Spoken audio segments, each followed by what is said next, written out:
Oh my goodness, I've just been sent an exam paper from a student who's made an absolute mess of their exam. And I thought, you cheeky prat, they sent it to me on LinkedIn.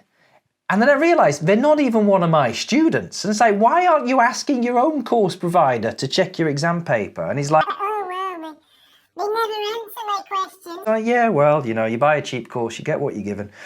So he's asking me, and I don't have time to check people's exam papers, and I'm not really supposed to, but I fancied a good laugh given which course provider he's with.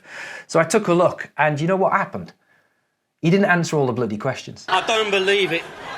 What a plonker, what a plonker. He didn't answer all of the questions. Let's take a look. Here is the exam paper, that is. I do happen to have the exam paper. And for some reason, he just didn't answer question 6.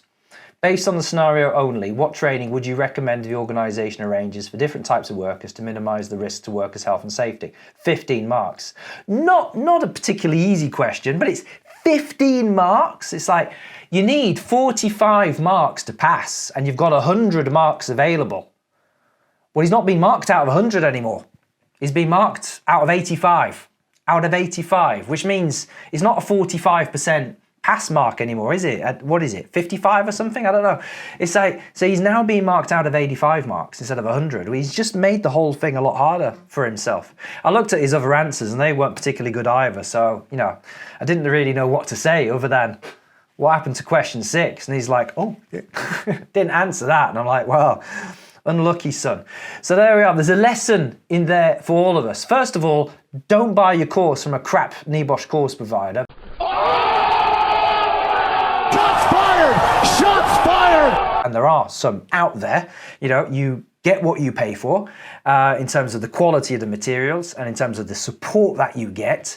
And then secondly, just answer. I mean, there are basics on this exam. I mean, one of the basics that you can't get wrong, surely, is answering all of the questions. Right? Just do that at least. So what's the secret to success at NEBOSH?